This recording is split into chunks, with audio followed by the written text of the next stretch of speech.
बोले मैं आपका दास हूं और मेरा नाम शील निधि है और मेरी रानी है। प्रभु आप कृपा करो, हमारे महल में पधारो। राजन ले गए महात्मा नारद जी को। देवर्षि नारद जी पधारे और जैसे ही नारद जी पधारे तो पत्री पकड़ा दिया। बोलो जय सिया राम। पंडित जी आते हैं, तुरंत पत्री पकड़ाई जाती कि देखो बाबा विचार करो, इनके कुंडली में कौन कौन सा ग्रह, राहु केतु शनिचर कहां बैठा है। सो विचार करते बाबा सब देखने। और जैसे ही लक्षण देखना शुरू किया नारद जी ने, गोस्वामी जी कहते हैं सेवहि सकल चराचर ताहि बरई शील निधि कन्या जाए। चराचर उसका दास हो जाएगा जो आपकी कन्या का वर्ण करेगा। लक्षण सब विचार उर राखे कछुक बनाई भूप सन भाग। फिर मन में विचार किया कि सबका तो बात बनी गया है, सबका विवाह तो हो ही गया, एक मैं ही कुंवारा हूं, तो एक काम करो अपनी ही गोटी क्यों ना फिट करने। बोलो जय सिया राम। और नारद जी महाराज के मन में ऐसा भावना आ गया। नारद जी उसी भाव को सुता सुलक्षण कही नृप पाही नारद चले सोच मन माय। गोस्वामी जी बड़ा सुंदर शब्द लिखते, सोचने लगे नारद जी, माया का ऐसा प्रभाव। नारद जी गए हैं, मोरे हित हरि सम नहीं को यही अवसर सहाय सोई हो। इस अवसर केवल भगवान हरि का ही स्मरण हमने जीवन भर किया है, अब वही हमारी सहायता करेंगे। सो नारद जी पहुंच गए। नारद जी नारायण नारायण करते हुए पहुंच गए और भगवान से कहते हैं प्रभु बिलो कि पुनि नयन जुड़ाने होई ही काज ही है हरसाने। अब तो मेरा काम बन जाएगा क्योंकि साक्षात परमात्मा मेरे सामने हैं। अब इनसे मैं सुंदर स्वरूप मान लूंगा। बाबा जी की दाढ़ी लंबी होती है, जटा भी लंबा होता है, सो कोई पसंद करे न करे कौन जाने। दाढ़ी मूछ वाले बाबा को दुल्हा को कौन पसंद करेगा।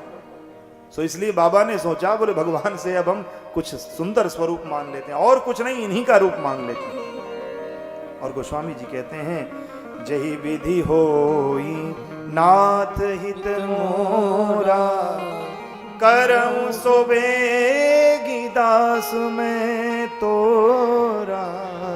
जही विधि होई नाथ हित मोरा। हे नाथ जिस प्रकार से मेरा हित हो वो आप करें। और कृपा किया भगवान ने, निज माया बल देख विशाला ये हंसी बोले दीन दयाला। ठाकुर जी हंसने लगे और बोले कोई बात नहीं नारद जी, आप मांगो, जैसा आपका हित होगा मैं आपको दूंगा। और तुरंत भगवान ने जही विधि होई परम हित नारद सुनहु तुम्हार। सोई हम करब न आन कछु बचन न मृषा हमार। झूठा वचन नहीं होगा, जो आप चाहोगे वो हम। भगवान से नारद जी ने मांगा है क्या, हरिसन मांगी सुंदरताई। प्रभु आप अपना ही रूप दे दो, हरि का रूप दे दो। अब हरि का रूप दे दो मतलब हरि माने हरि भी होता है, नारायण भी होता है, हरि माने घोड़ा भी होता है, हरि माने बंदर भी होता है। हरि के कई, एक नाम के कई अर्थ, अनेक अर्थ होते हैं। तो भगवान ने हरि, जिस हरि से ज्यादा प्रेम करते थे वही स्वरूप दे दिए। बोलो जय सिया राम। जय सिया राम। अब तो महाराज नारद जी करताल बजाते हुए चले हैं। स्वयंवर हुआ है शील निधि की कन्या विश्वमोहिनी का। सारे देश देश के राजा आए हैं, सब लोग बैठे हैं, लेकिन नारद जी भी उसमें अपना बढ़िया सुंदर जामा जोड़ा पहन के बाबा जी बैठे हैं। उनके अगल बगल कौन बैठा, बोले हरि के गण, हर के गण बैठे हैं, शंकर जी के गण बैठे हैं रूप बदल करके। नारद जी बगल में देखते हैं, बोले भैया। अब जैसे कोई ज्यादा नया नया श्रृंगार करे तो बगल वाले से पूछता कि अरे भैया देखो चंदन ठीक लगा है। हमारे जी अरे बढ़िया लग रहे हो आप। अच्छा मूंछों पे ताव है कि नहीं। अरे बिल्कुल महाराज, अरे अब तो आप तो ऐसा लग रहे हो कि अभी हाल के हाल ब्याहने आयो। हाँ बस ठीक, तब ठीक। तो बाबा भी ऐसी स्थिति, अगल बगल जो रुद्रगणों से पूछ रहे हैं कि देखो भैया मेरा कृच टाइट है। अरे महाराज आप तो ऐसे लग रहे हो जैसे अब विश्वमोहिनी तो हमें लग रहा है बाबा कि आप ही को भरेगी। अब तो मंदिर मन में फूल रहे हैं नारद जी महाराज, लेकिन विश्वमोहिनी माला लेके आती हैं और जिस जेही तिस बैठे नारद फूली। जिस दिशा में नारद जी बैठे हैं, सोई दिस ते ही बिलो की न भूली, उस दिशा को देखती ही नहीं है। क्यों? इसका संतों ने बड़ा सुंदर बात बताया है कि लाला उस दिशा में इसलिए नहीं देखती हैं क्योंकि भगवान के हरिजन से माया दूर भागती। बोलो जय सिया राम। और राम नारद जी क्या है? बोले हरि के जन है। अब इनके जैसे ही देखेगी इनको तो भाई, अब ठाकुर जी के जन है तो उस दिशा में कैसे देख सकती है माया? सो माया देखी नहीं। सो नारद जी सोचे अब लग रहा दृष्टि नहीं पड़ी तो दूसरी लाइन में बैठ गए। दूसरी लाइन में बैठ गए तो विश्वमोहिनी दूसरी तीसरी लाइन में आ गई। तीसरी लाइन में बैठे तो चौथी लाइन में आ गई। नारद जी कहे हो क्या रहा है? क्या हम दिख रहे हैं? नहीं दिख रहे हैं। अपना देखा शरीर और तो देख रहा। फिर रुद्रगणों से पूछा क्यों भैया?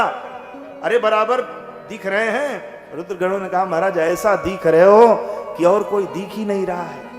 अब तो नारद जी और फूल गए। और गोस्वामी जी कहते हैं कि जय ही दिस बैठे नारद फूली, जय दिस बैठे नारद फूली, सो दिसी तेहि न बिलो की भूली, सो दिसी तेहि न बिलो की भूली, जय ही दिस बैठे नारद फूली, जय दिस बैठे नारद फूली, जय दिस बैठे नारद। इतने में क्या हुआ? नारद जी बैठे हैं और इतने में क्या हुआ? बोले इतने में एक सुंदर राजकुमार आए, चमचमाते हुए दिव्य वस्त्रधारी, तेज मुखमंडल पे तेज, शंख चक्र बदल में, और शंख चक्र को गायब करके सामने विश्वमोहिनी के खड़े हुए। सो विश्वमोहिनी ने माला डाल दिया। नारद जी देखते रह गए।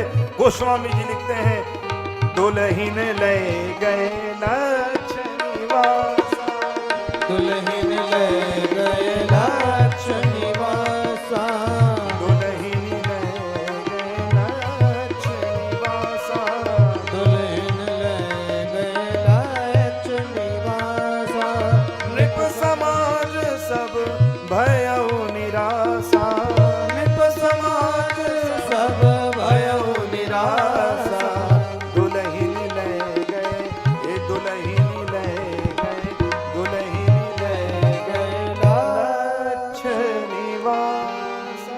लक्ष्मी नारायण दुल्हन को ले गए। अब तो नारद जी कहे क्या हुआ क्या हुआ? पकड़ो पकड़ो, कहां गए कहां गए? देख रहे हैं तो नहा वहां विश्वमोहिनी है। सब लोग जय जयकार किए और भगवान नारायण अंतर ध्यान हो गए विश्वमोहिनी को लेकर के। अब तो नारद जी से रहा नहीं गया। मोनियत विकल मोहिम मति नाटी, मणि गिर गई। मानो कोई अनमोल मणि किसी कंजूस व्यक्ति के हाथ से छूट जाए तो कितना पीड़ा होगा। मणि गिर गई छूटी जनु गांठी, गठिया के 5-6 बार बांधे हो मणि को और छूट जाए, ऐसा नारद जी को लगा। अरे राम राम क्या हो गया? इतने देर से हम बैठे जैसे तैसे प्रयास किए और सुंदर भी इतने बन ढंग के आए और दुल्हन कहाँ गई कहाँ गई कहाँ गई? ढूंढ रहे हैं तो गायब।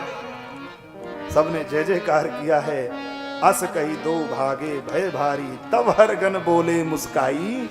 और उस समय जो हरगन थे, शंकर जी के गण थे, मुस्कुरा के बोले कि निज मुख मुकुर बिलो कहूं जाई। अरे बाबा आप तो इतने सुंदर लग रहे हो, जरा अपना चेहरा किसी शीशे में देख लो। शीशा मिला नहीं सो तालाब था, तालाब में देखा तो बंदर का मुंह। इतने क्रोधित हो गए, अरे राम राम, और हरगण भागे। कहे बाबा अच्छे लग रहे हो, ऐसा कह के भागे। तो बाबा को बड़ा क्रोध आया और उसी समय उन्होंने श्राप दे दिया, जाओ 3 जन्म असुर हो जाओ। बोलो जय सिया।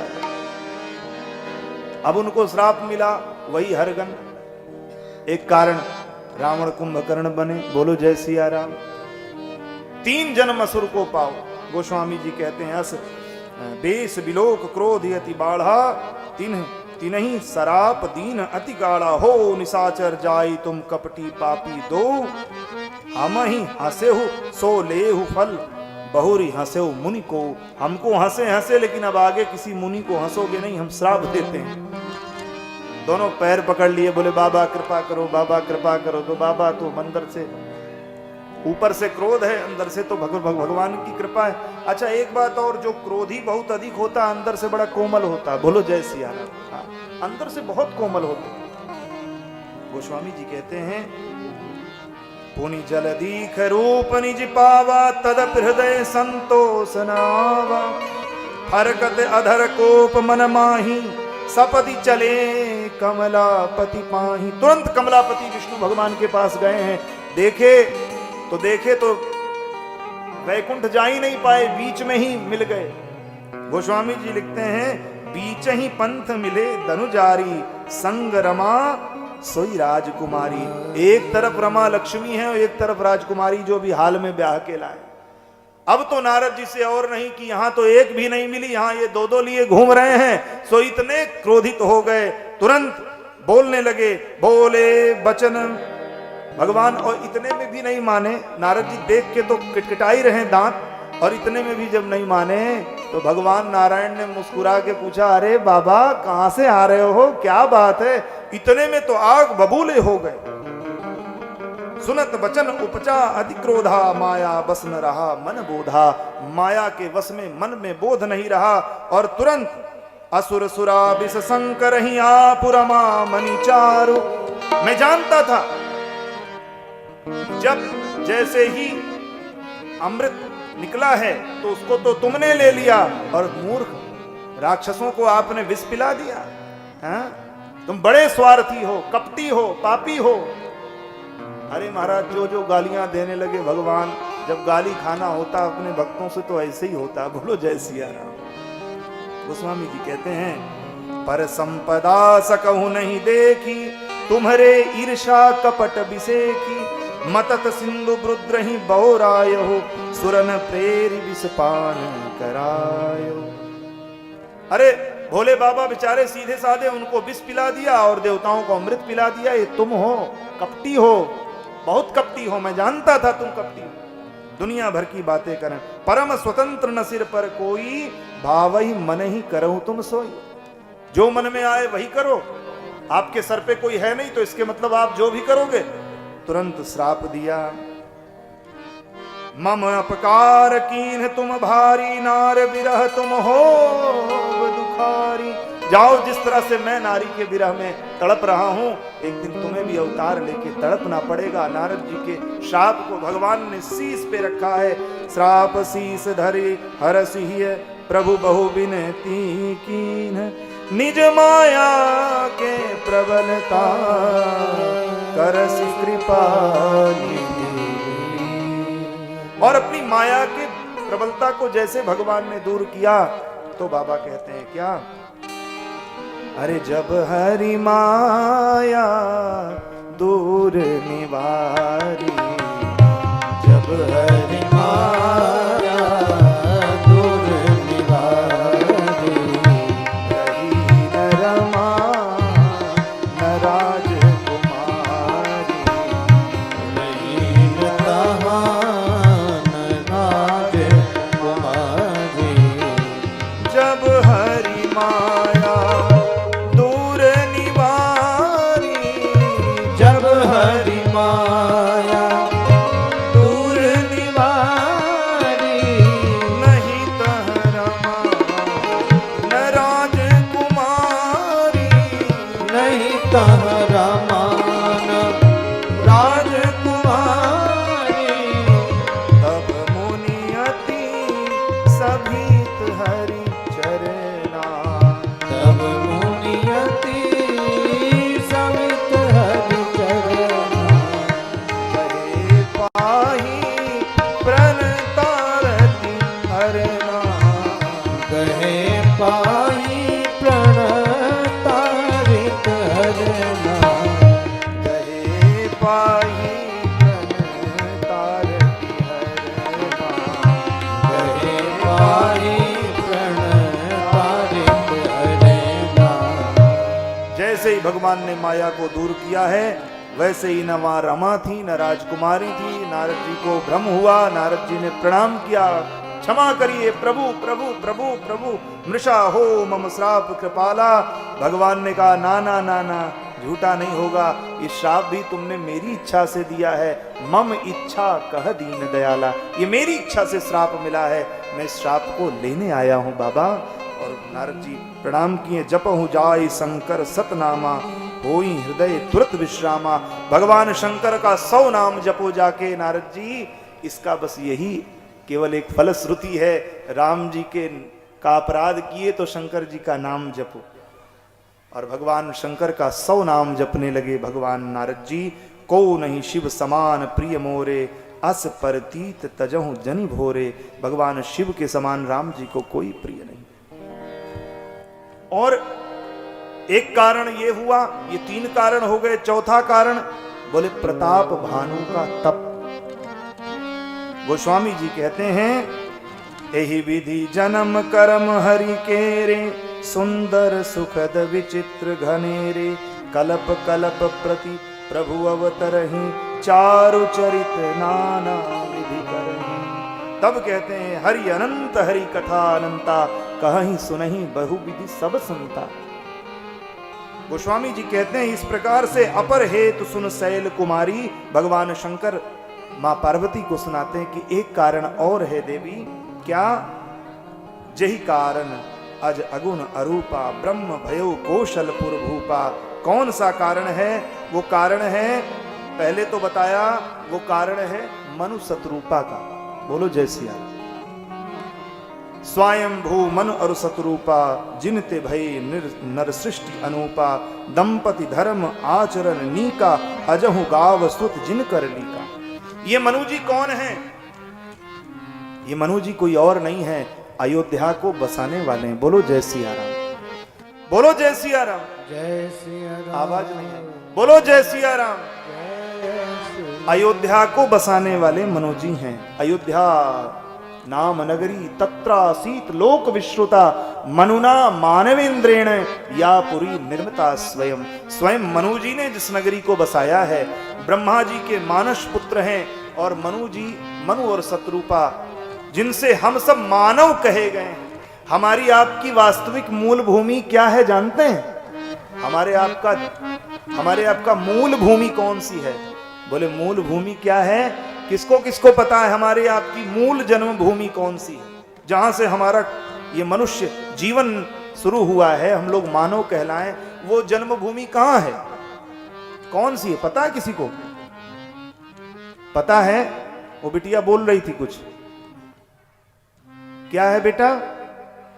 हाँ हाँ बोलो बोलो। क्या है? अयोध्या। बोलो जय सिया राम।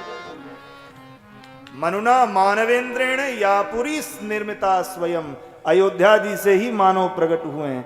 बोलो श्री अयोध्या धाम की जय हो। Ayodhya is the first city of the world. विश्व की प्रथम नगरी है अयोध्या। अयोध्या के बारे में भोले बाबा बहुत कुछ कहते हैं। अरे पद्म पुराण में तो बिल्कुल कलम तोड़ दिया है पुराणकार व्यास जी ने। किसी ने कहा अयोध्या के बारे में क्या कहा गया है, एक ही श्लोक में बता दिया। अयोध्या में सरयू के किनारे का कितना महत्व है। ऐसे तो लिखा है मानस जी में कि जा मज्जनते बिनहि प्रयासा, मम समीप नर पावहि बासा। लेकिन अयोध्या का और क्या महत्व है? तो हमारे संत लोग ऐसे ही गा देते थे कि कोटि कल्प काशी बसे, मथुरा कल्प निवास। और एक निमिष सरयू बसे, तुले न तुलसीदास। किसी ने कहा यह शास्त्र की बात नहीं है, हमें पुराण में दिखाओ। तब कहा कि कोटि कल्प सहस्रेस्तु, पद्म पुराणकार कहते हैं कि कोटि कल्प सहस्रेस्तु, गंगा, जो गंगा जी की पुरी है, क्या है? काशी। कोटि कल्प सहस्रेस्तु काशी वासेषु यत् फलम। 1 करोड़ कल्प काशी वास का जो फल है, कोटि कल्प सहस्रेस्तु काशी वासेषु यत् फलम, तत्फलम लभते सम्यक कलो सरयू दर्शनात्। वही फल कलयुग में माता सरयू के दर्शन से मिल जाता है। आप लोग पीछे खड़े ना रहें, आप लोग आगे आके बैठ जाएं। बोलो जय श्री राम। आगे आके बैठ जाएं। हाँ। कोटि कल्प सहस्त्रस्तु, 1 करोड़ कल्प। और मैंने बताया एक कल्प में कितने मनवंतर होते हैं, 72, और एक मनवंतर में 72 चतुर्युगी होती हैं। इस प्रकार से 1 करोड़ कल्प काशी वास का जो फल है, वो फल माता सरजू के दर्शन मात्र से कलिकाल में मिल जाता है। कोटि कल्प सहस्त्रस्तु काशी वासे सुयत फलम तत्फलम लभते सम्यक कलो सरजू दर्शनात्। मथुरायाम कल्पमेकम यत फले लभते पुमान। मथुरा में 1 कल्प जाके बसने का जो फल है, यानी 72 मनवंतर और 72 गुणे 72 चतुर्युगी जो रहने का फल है, तत्फलम लभते सम्यक कलो सरजू दर्शनात्। और बोले 60 वर्ष सहस्राणी, 60,000 वर्ष जो गंगा जी के गोमुख में जाके स्नान करे और माला जपे, इतना तो पावर है नहीं, लेकिन फिर भी 60,000 वर्षों तक तप करे गंगा जी के गोमुख में जाके। पुराणकार कहते हैं 60 वर्ष सहस्राणी गंगायाम अवगाहजाम तत्फलम लभते सम्यक कलो दाशरथी पुरीम। वो दाशरथी पुरी अयोध्या जी में मिल जाता केवल 24 मिनट में। बोलो जय सिया राम। इसलिए अयोध्या तो अपने जीवन में जरूर जाओ, और जा ना पाओ तो राम कथा के माध्यम से घर को ही अयोध्या बना लो। बोलो जय सिया। हम जा नहीं सकते, लंगड़े लूले हैं, अंधे बहरे हैं, या सामर्थ्य नहीं है। सामर्थ्य होगा तो जाएंगे, नहीं सामर्थ्य होगा तो नहीं जाएंगे। और नहीं जाएंगे, किसी कारण बस नहीं जा पाएंगे, तो राम जी को यहीं बुला लेंगे। कन्हैया कन्हैया पुकारा करेंगे, लताओं में ब्रज की गुजारा करेंगे। कहीं तो मिलेंगे वो बांके बिहारी, वहीं उनसे नैना लड़ाया करें। कन्हैया कन्हैया पुकारा करें। अयोध्या नाम नगरी तत्रासीत। जिस तरह से गोपियों का भाव है कि हम ब्रज छोड़ के कहीं नहीं जाएंगे। ब्रज में कई ऐसे संत हैं, अवध में कई ऐसे संत हैं जो महाराज अयोध्या छोड़ के जाते ही नहीं। सरजू जल न पिए तो चल ही नहीं पाएंगे। आज भी उन संतों के पाद पद्मों को प्रणाम किया है। हम सबको प्रणाम करना चाहिए। भक्ति भक्त भगवंत गुरु चतुर नाम वपुए, इनके पद वंदन किए नासे विघ्न अनेक। गोस्वामी जी कहते हैं उस प्रकार से भगवान शिव कहते हैं एक कारण ये था कि मनु और शत्रुपा स्वयंभू मनु हुए। उनकी पत्नी शत्रुपा थी और उन्होंने बड़ा दंपति शील भगत के दृढ़ थे, बहुत भक्तिवान थे। उन्होंने पूछा कि हमारे यहाँ कल्याण कैसे होगा, हमारा मंगल कैसे होगा। जिनके पुत्र हुए हैं प्रियव्रत उत्तानपाद, आके बोलो जय श्री राम। उन वंश में महाराज मनु ने तप किया है। निप उत्तानपाद सुततासु ध्रुव हरि भगत भयो सुख जासु। जिनके पुत्र उत्तानपाद के पुत्र हुए हैं ध्रुव जी, जिन्होंने भगवान को प्रकट कर लिया था। जिन्होंने 5 वर्ष के बच्चे ध्रुव जी थे, उन्होंने भगवान को प्रकट कर लिया। कई महात्मा नाराज हो गए ठाकुर जी से, बोले इतने छोटे बच्चे को प्रसन्न होकर दर्शन दे दिए, हम लोग इतने जन्मों से स्वाहा स्वाहा करते जीभ काली कर लिए, भगवान प्रकट नहीं हुए। सो सब मनीषियों ने विचार किया कि चलो श्रीमन नारायण के पास। तब से शक्ति आ गई थी तो श्रीमन नारायण से ही पूछेंगे कि क्यों हमारा कल्याण, हमको दर्शन क्यों नहीं दिया। तो सारे मुनि एक नाव पे बैठने का प्रयास किए। नाविक ने कहा, बोले कहां जाना है, बोले क्षीर सागर ले चलो। और नाविक कोई और नहीं था, हमारे जगत के नौका के खेवनहार भगवान श्रीमन नारायण। राम जी ही नौका के नाविक बने हैं। सब ऋषि बैठे हैं और समंदर में नाव चलती जा रही है, ढिलोरे खा रही है। सामने पर्वत दिख रहे हैं चमचमाते हुए। बोले ये क्या है। नाविक से पूछे, भैया ये कौन सा पर्वत, बहुत ऊंचा है। बोले अभी तो एक मिला है, अभी आगे और मिलेंगे। तो देखा 1 पर्वत, 2 पर्वत, 3 पर्वत, 10 पर्वत मिले चमचमाते हुए। तो कहे ये क्या है। कहे ये पर्वत नहीं है महात्मन, ये जो बच्चा ध्रुव है ये उस पूर्व जन्म में ध्रुव जी ने इतने जीवन को बिता दिया भगवान की तपश्चर्या करने पे, तब जाके आज 5 वर्ष में तपश्चर्या पूरी हुई। अब उनको दर्शन दिया। नाविक में बैठे, नाव में बैठे सब महात्माओं ने कहा भैया ले चलो, पीछे ले चलो, हो गया, प्रश्न उत्तर मिल गया, अब नहीं जाना नारायण के पास में। बोले अरे नहीं भैया, हम तो भागे आधी दूरी में। नहीं नहीं, अब ले चलिए, जान गए। सो वापस ले आए। भगवान की माया अपरंपार। ध्रुव सगलानि जपेउ हरिनाऊ, पायु अचल अनुपम ठाऊ। गोस्वामी जी कहते हैं इस प्रकार से मनु शत्रुपा ने तप किया, दंपति धर्म आचरण नीका, अजहु गाव श्रुत जिनकर लीका। आज भी श्रुति वेदांत में उनका तप वर्णन किया गया है और बड़ा अद्भुत तप किया। गोस्वामी जी ने दर्शन किया है कि एहि विध बीते बरस शट, सहस बारी आहार, सम्मत सप्त सहस्र पुनी, रहे समीर आधार। इस प्रकार से दिव्य तप किया है मनु शत्रुपा ने। अरे ऐसा तप किया है कि विधि हरिहर तप देखिए पारा।